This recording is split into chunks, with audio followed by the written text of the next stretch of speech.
good morning, good afternoon, or good evening, depending on which part of the world you're in and what time you're watching this. Welcome to Pelham's Aquatics. Showing you my dragonblood peacock breeding group. There's the male in the middle there. He's really coloring up quite nicely. Got a female to the right and a female right there. But if you've been following my videos, you've seen in the unboxing that I originally had 4 females with this guy here. And I got these 2 here, and I still have that little convict cichlid in the tank. So the good news is I still have all 4 females, because I have one up here who's ready to spit babies any day now. I bought these little net breeding boxes. They're 10 inches long, 6 inches wide, and 6 inches tall. So plenty of room. They're not eating right now as they're holding fry, but I have one here. I'm going to pan over to the right now. And oh, got a little bit of a glare from the light on the screen, so I'm going to move over this way. And there's the other one. She's in a bit of distress. They're fast fish, and this just happened minutes ago, so it's going to take them a little while to fully calm down and recover. And I think this one right here is the one that's more imminently ready to release fry, because I think she was the first one to hold. So I'm just going to be watching these guys real close, these girls real close I should say, and when they spit their babies out, they'll be ready to eat the baby food I have for them. I got Hikari first bites, and I also have some finely crushed flake food that they will enjoy. And I might even eventually get into the baby brine shrimp and stuff like that, but I haven't done that yet. In all my years of fish keeping, 40 plus,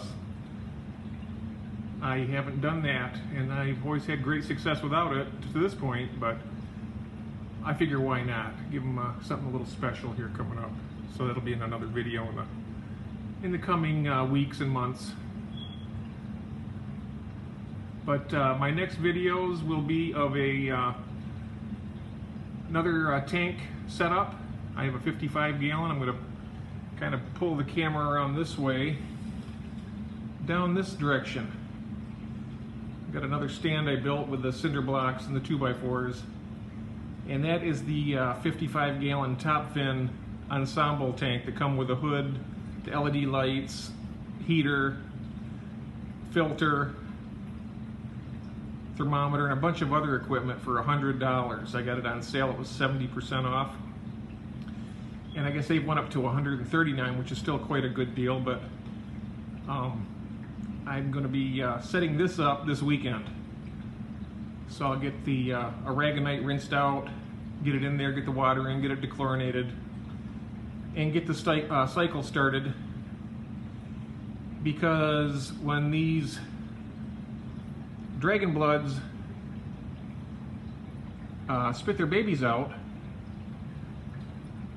I'm going to put them over here in the tank right next to them, in this 75 gallon right here, where all these red zebra imbuna grow out from one of my earlier videos, which I also have another group of them growing out in a 10 gallon.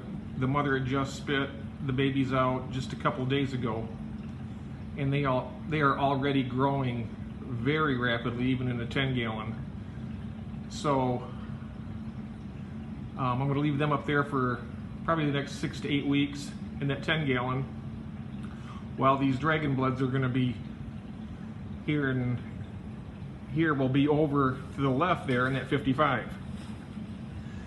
I will then put the females back in here with, I think I'm going to name him Casanova, because he's really such a charmer to these females, and go from there. So anyway, that's just an update. I'll show you my Aquarium of the Pacific mug I got years ago when we were on vacation in California.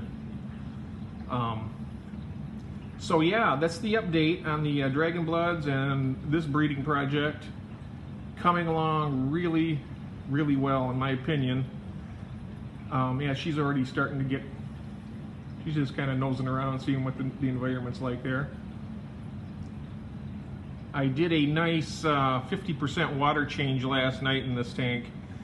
So I'm going to let them go for a week to maybe even 2 weeks before I do anything else, just not to stress them out too much. Of course, I'll, if I see anything going on there, I always check I do a test on these tanks every probably 2 or 3 months. And the last test I did on this, absolutely perfect, I think it was less than 5 parts per million in the nitrates, and the 0 ammonia, 0 nitrite. pH is perfect, right around 8.0. And the temperature I keep in there is usually right around 78 to 80 degrees, and that seems to be just about perfect for these fish. They're very happy, they eat really well. I will be glad when these girls spit so they can get something to eat finally, because I hate watching them starve, and I don't want to be so invasive as to strip them yet. I guess that may come with more experience of these African cichlids. I've never had to deal with that with my South and Central Americans. They just do it all and protect them and whatnot. And I guess the mouth brooding is a defensive mechanism for these, and kind of fascinating how they do it actually. See them Casanova down there in his little depression. I think he's getting ready to, he knows that more activity is coming his way as soon as these girls are done with their business. So yeah, it's pretty